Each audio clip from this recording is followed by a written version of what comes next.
9 August 2024 সকাল 7:30 কলকাতার আরজিকর হাসপাতালের সেমিনার রুমে একটা মেয়ের মৃতদেহ পাওয়া যায়। তার সারা শরীরে ছিল আঘাতের চিহ্ন, চোখ মুখ দিয়ে রক্ত ঝরছিল, তার শরীরের নিচের অংশ ছিল উলঙ্গ, মেয়েটির পা এবং পেটেও ছিল আঘাতের দাগ, তার প্রাইভেট পার্টস দিয়েও রক্ত ঝরছিল। আর এই মেয়েটা কে ছিল জানেন? সে ছিল এই হাসপাতালের একজন স্টুডেন্ট, একজন জুনিয়র ডাক্তার, যে ডাক্তারকে আমরা ভগবান মনে করি, সেই ডাক্তার। আর এটুকু শুনে একজন গন্ডমূর্খ বলতে পারবে যে এটা কোনো স্বাভাবিক মৃত্যু নয়, আত্মহত্যা তো নয়, কারণ যে অবস্থায় মেয়েটির মৃতদেহ ছিল তাতে পরিষ্কার বোঝা যাচ্ছিল যে তার উপর অমানবিক অত্যাচার করে তাকে খুন করা হয়েছিল। কিন্তু যখন হাসপাতালের পক্ষ থেকে মেয়েটির বাড়ির লোককে এই বিষয়ে বলা হয়, তখন বলা হয় যে তাদের মেয়ে আত্মহত্যা করেছে। এমনকি এমনটাও দাবি করা হয় যে পুলিশও শুরুর দিকে এটাকে আত্মহত্যার ঘটনা হিসাবে ধামাচাপা দেওয়ার চেষ্টা করেছিল। কিন্তু কেন? পুলিশ কেন শুরুতে তদন্তের দিকে এত উদাসীন ছিল? কিভাবে এই মেয়েটির মৃত্যু হলো? আর কে সেই অপরাধী? বন্ধুরা, আমি মিঠুন রয়েছে আপনাদের সাথে। 9 আগস্টের গভীর রাত, যখন কলকাতাবাসী গভীর ঘুমে মগ্ন, তখন আমাদেরই এক বোন, এক দিদি নিজের জীবন বাঁচাতে লড়াই করছিলেন, নিজের সম্মান বাঁচাতে লড়াই করছিলেন। তিনি প্রতিদিন লড়াই করেন, তবে সেটা রোগীর জীবন বাঁচাতে। কিন্তু আজকের লড়াইটা ছিল তার নিজের। সে আপ্রাণ চেষ্টা করেছিল নিজেকে বাঁচাতে, কিন্তু পারেনি।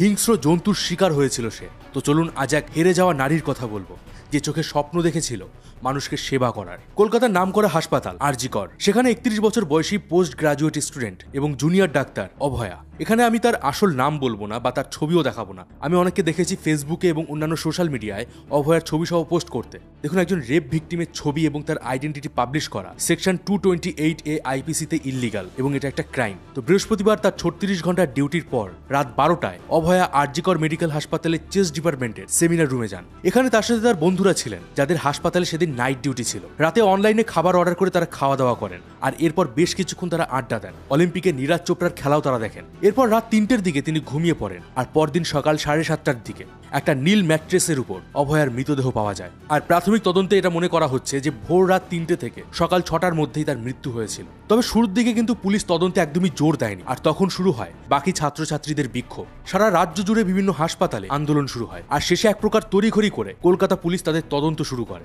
একজন ম্যাজিস্ট্রেট এবং অভয়ার মা এবং তার দুজন ব্যাচমেটের সামনে অভয়ার মৃতদেহের পোস্টমর্টেম করা হয়, আর পুরো পোস্টমর্টেমটাকে রেকর্ড করা হয়। আর এখান থেকে উঠে আসে সমস্ত শকিং ইনফরমেশন। অভয়ার গলার হাড় ভাঙা ছিল, মানে তাকে গলা টিপে শ্বাস বন্ধ করে হত্যা করা হয়েছিল। তার শরীরে সিমেন্ট পাওয়া গেছে, তার প্রাইভেট পার্টসে আঘাতের চিহ্ন ছিল, চোখে, ঠোঁটে, মুখে সব জায়গায় আঁচড় এবং আঘাতের দাগ ছিল, তার গোড়ালি ভাঙা ছিল। আর এই সমস্ত কিছু ইন্ডিকেট করে যে মৃত্যুর আগে এবং পরে তাকে ধর্ষণ করা হয়েছিল। আর এই পর্যায়ে দাঁড়িয়ে তখন পর্যন্ত জানা যায়নি যে এই কাজটা কে করেছে, ঠিক কি হয়েছে। কিন্তু এর মধ্যেই শুরু হয়ে যায় ভিকটিম ব্লেমিং এবং নিজেদের দায় ঝাড়ার পর্ব।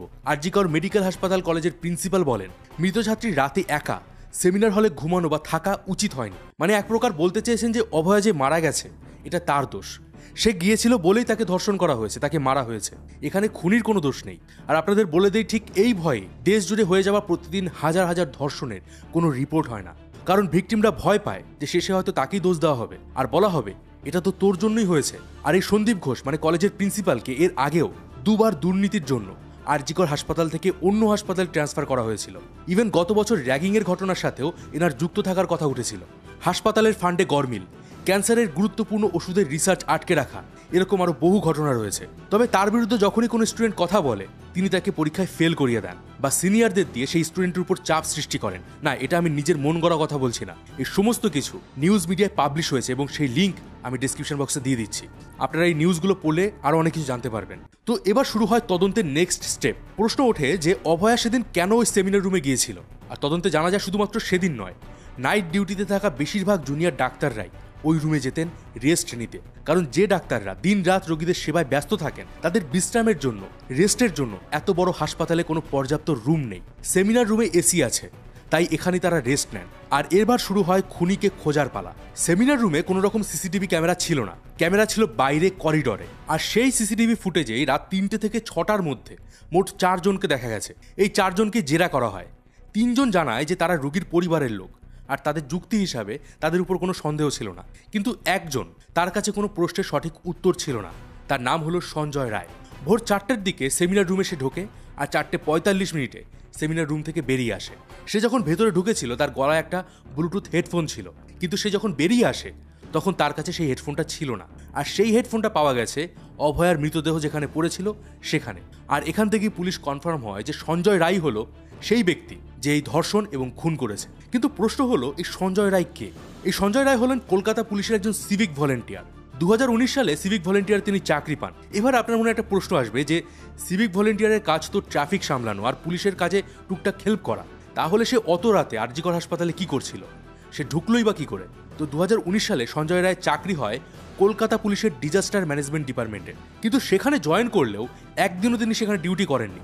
উল্টে নেতামন্ত্রী বলুন বা পুলিশের উপরের মহলের ক্ষমতায় সে ট্রান্সফার নেয় ওয়েলফেয়ার ডিপার্টমেন্টে। আর এখান থেকেই আরজিকর হাসপাতালে মাঝে মাঝে তার আসা যাওয়া ছিল। বিভিন্ন রোগীকে সে অ্যাডমিট করাতো, আর এই কারণেই হাসপাতালের সমস্ত কিছু তার জানা ছিল, এমনকি কোথায় কি আছে, কোন রুমে কে কখন থাকে, সে সব জানতো। আর রাতের বেলায় বলুন বা দিনের বেলায় সে নিজের প্রভাব খাটিয়ে যখন তখন সেখানে আসা যাওয়া করতো। আর এই সঞ্জয় রায় সিভিক ভলেন্টিয়ার হলেও এর হাবভাব ছিল কলকাতা পুলিশের কোনো বড় অফিসারের মতো। এলাকার লোকজনকে চাকরি পাইয়ে দেওয়ার নামে টাকা নেওয়া, মহিলা পুলিশদের সাথে অশালীন আচরণ করা, এছাড়া সিভিক ভলেন্টিয়ার হয়েও কলকাতা পুলিশের 4th ব্যাটালিয়ন ব্যারাকে থাকা, 5টা বিয়ে করা, মোবাইলে অশ্লীল ভিডিও, এমন অনেক অভিযোগ তার বিরুদ্ধে সামনে এসেছে। তবে কলকাতা পুলিশ বলছে যে এই লোকটা অলরেডি তার দোষ স্বীকার করে নিয়েছে, আর শিয়ালদা হাইকোর্ট তাকে 14 দিনের পুলিশ কাস্টাডি দিয়েছে। এবার এই পর্যন্ত শুনলে মনে হবে বাহ, দোষী তো ধরা পড়েই গেল, তাহলে আবার কি? এবার তাকে দ্রুত শাস্তি দিলেই হয়। এবং অলরেডি মুখ্যমন্ত্রী বলেছেন যে তারাই দোষীর ফাঁসির আবেদন করবে। কিন্তু যখনই আপনি ঘটনাগুলো ডিটেলসে যাবেন তখন আপনার মনে প্রশ্ন আসবে। মাত্র 45 মিনিট, এই 45 মিনিটের মধ্যে সেমিনার রুমে যাওয়া, সেখানে কি ধর্ষণ করা, তাকে গলা টিপে হত্যা করা, আবার বহাল তবিয়তে সেখান থেকে বেরিয়ে আসা। এবার নিউজ মিডিয়া সঞ্জয় রায়ের যে চেহারা দেখা গেছে তাতে একটা প্রশ্ন আসে যে সঞ্জয় রায়ের একার পক্ষে কি এটা আদৌ করা সম্ভব? উল্টেই ঘটনার সময় সঞ্জয় নেশায় ছিল। আর তখনই উঠে আসে আর একটা শকিং নিউজ, সেটা হলো যে ডাক্তাররা এই পুরো ঘটনার বিরুদ্ধে প্রোটেস্ট করছেন তাদের দাবি যে ওখানে একজন নয় বরং দুজনের সিমেন্ট পাওয়া গেছে। এবার স্বাভাবিকভাবেই একজন মানুষের তো দুরকম সিমেন্ট হয় না, তার মানে সেখানে সঞ্জয় রায় ছাড়াও আরও কেউ একজন ছিল। কিন্তু পুলিশের তদন্তে এখনো পর্যন্ত দ্বিতীয় কারোর নাম সামনে আসেনি। ইভেন পুলিশের তদন্ত নিয়েও কিন্তু বেশ কিছু প্রশ্ন উঠেছে যে কেন শুরুতে এটাকে আত্মহত্যার ঘটনা বলে চালানো হচ্ছিল, কেন ওই হেডফোনের টুকরোটা খুঁজতে এত সময় লাগলো, এত নামী কলেজের একজন প্রিন্সিপাল হয়ে কেন এরকম মন্তব্য করতে পারলেন সন্দীপ ঘোষ? কলেজের নাম খারাপ হওয়ার ভয়ে কি শুরুতে এই বিষয়টা ধামাচাপা দেওয়ার চেষ্টা করা হয়েছিল? সঞ্জয় রায় যেরকম ধূর্ত, মানে আপাতত তার সম্বন্ধে যেটুকু জানা যাচ্ছে তাতে কি সে এত তাড়াতাড়ি পুলিশের জালে ধরা পড়ার লোক? সে তো পালিয়ে যেতে পারত। আর হ্যাঁ, এই যে পুলিশের জাল, নিউজ মিডিয়ায় কথাটা কিন্তু বারবার করে বলা হচ্ছে যে পুলিশের জালে ধরা পড়ল সঞ্জয় রায়। আচ্ছা, সঞ্জয় রায় যে অপরাধ করছে সেটা কি পুলিশ আগে থেকে জানতো না? সে একজন সিভিক ভলেন্টিয়ার হয়ে 4th ব্যাটালিয়ন ব্যারাকে থাকতো, সেটা কি পুলিশ জানতো না? সে অন্যান্য মহিলা সিভিক ভলেন্টিয়ার এবং পুলিশদের উত্ত্যক্ত করত, সেটা কি পুলিশ জানতো না? সে যে মদ্যপ অবস্থায় রোজ হাসপাতালে ঢুকতো, সেটাও কি পুলিশ জানতো না? পুলিশ বাদ দিন, ওই হাসপাতালে জুনিয়র ডাক্তাররা কি সেটা টের পায়নি? টের পেলে অবশ্যই তারা কমপ্লেন করেছেন, কিন্তু তারপরেও সেই লোকটার অবাধ যাতায়াত ছিল। কিন্তু কেন? এই প্রশ্ন কিন্তু থেকেই যায়। এবার নেক্সট যে প্রশ্নটা ওঠে যে একজন সিভিক ভলেন্টিয়ারের এত স্পর্ধা হয় কি করে? আপনি ভাবলে আশ্চর্য হবেন, যেদিন সকালে অভয়ার মৃতদেহ পাওয়া গেছে সেদিনই পূর্ব বর্ধমানের স্টেট জেনারেল হাসপাতালের একজন সিভিক ভলেন্টিয়ার একজন মহিলা ডাক্তারকে হুমকি দিয়ে এটা বলেন যে আরজিকর করে দেব। ভাবতে পারছেন যে কত বড় সাহস? আর এই সাহস তারা কিভাবে পায়? নেতা মন্ত্রী এবং দাদাদের হাত ধরে মাত্র 2 সপ্তাহের ট্রেনিং দিয়ে এই সিভিক ভলেন্টিয়াররা চাকরি পেয়ে যায়। নাম সিভিক ভলেন্টিয়ার হলেও সিভিক সেন্সের যে অভাব রয়েছে সেটা কিন্তু শুরু থেকেই নজরে পড়ে। না, এখানে আমি সবার দোষ দিচ্ছি না, কিন্তু বারবারই এই সিভিক ভলেন্টিয়ারদের ঔদ্ধত্যপূর্ণ আচরণ সামনে এসেছে। গত বছর 21শে এপ্রিল বীরভূমের লাভপুরে দুজন সিভিক ভলেন্টিয়ার একজন মহিলাকে ধর্ষণের হুমকি দিয়েছিল। এই বছরই 15ই জুলাই বাগদায় একজন মহিলাকে ধর্ষণের হুমকি দিয়েছিল আরেকজন সিভিক ভলেন্টিয়ার। আনিস খান হত্যার সাথে ওই সিভিক ভলেন্টিয়ারদের নাম উঠে আসে। এগুলো কিন্তু আমি জাস্ট কয়েকটা ঘটনার কথা বললাম, মানে এক কথায় তোলাবাজি থেকে শুরু করে খুন, ধর্ষণ, মস্তানি সব জায়গাতেই কিন্তু এই সিভিক ভলেন্টিয়ারদের নাম পাওয়া যায়। আর এই কারণে প্রশ্ন তুলেছিলেন জাস্টিস রাজশেখর মান্থা যে সিভিক ভলেন্টিয়াররা কন্ট্রাকচুয়াল বলে তাদের কি কোনো রেসপন্সিবিলিটি নেই? অভয়ের মৃত্যু আমাদের হেলথ কেয়ার সিস্টেমের উপর একটা বড় প্রশ্ন তুলে দেয়। যে ডাক্তাররা দিনরাত পরিশ্রম করে আমাদের সেবা দিচ্ছেন তাদের বিষয়ে সরকার কতটা উদাসীন। আজ সরকার বলছে যে তারা রেস্টরুম বানিয়ে দেবে, কিন্তু যদি এই ঘটনা না ঘটতো তাহলে কি হতো? কেন আমরা সবসময় দুর্ঘটনা হওয়ার জন্য অপেক্ষা করি? কেন আমরা আগে থেকে কোনো প্রিকশন নেই না? হাসপাতালের সিকিউরিটি কেন এত দুর্বল? কেউ ভেতরে আসছে যাচ্ছে, কখন ধর্ষণ করে চলে যাচ্ছে, খুন করে চলে যাচ্ছে, কেউ জানতে পারছে না। এত উদাসীন মনোভাব কেন? এবার রাজ্যের মুখ্যমন্ত্রী থেকে শুরু করে বিরোধী দলের নেতারা প্রায় সবাই বলেছেন যে দরকার হয় সিবিআই তদন্ত করা হবে। ইভেন পুলিশও বলেছে যে যদি তাদের কাজে অভয়ার পরিবার সন্তুষ্ট না হয় তাহলে তারা সিবিআই তদন্তের জন্য যেতে পারে। তবে মৃতার যে পরিবার আছেন তারা বলেছেন যে পুলিশের উপরই তাদের ভরসা আছে আপাতত। আর পুলিশও জানিয়েছে যে তারা যত সম্ভব ট্রান্সপারেন্সি রাখার চেষ্টা করবেন। আমার একটি মাত্র মেয়ে, অনেক কষ্ট করে তাকে ডাক্তার করেছিলাম, লোকের সেবা করতে এসে নিজেই খুন হয়েছে। অভয়ের মায়ের এই কথাটা যে কতটা কষ্টের, কতটা ব্যথার, এই খুনিরা কোনোদিন বুঝবে না। তাই আমাদের উচিত এই খুনিদের এমন শাস্তি দেওয়া যাতে কোনোদিন তারা এই ধরনের কাজের চিন্তা মাথাতেও না আনতে পারে। আর পুলিশের এত উদাসীন মনোভাব, ধামা চাপা দেওয়ার মনোভাব, এটা বন্ধ করার দাবি করতে হবে। নইলে ভাবুন, আজ এমন কত ঘটনা রয়েছে যেগুলোকে তারা আত্মহত্যা বলে চালিয়ে দেয়, যেগুলোর খোঁজও আমরা পাই না। পুলিশের উপরে মানুষের আস্থা রাখা দরকার, কিন্তু পুলিশেরও দরকার দুর্নীতি থেকে বেরিয়ে এসে সঠিক বিচার ব্যবস্থা ফিরিয়ে আনা। আচ্ছা, আপনার কি মনে হয়, অভয়ের মৃত্যুর সাথে কি শুধুমাত্র সঞ্জয় রায় জড়িত, নাকি এর পেছনে আরো কোনো বড় মাথা রয়েছে যাকে লোকানোর চেষ্টা করা হচ্ছে? কমেন্ট বক্সে আপনার মতামত জানান। তবে আজ আমি কোনো লাইক বা শেয়ার করতে বলবো না।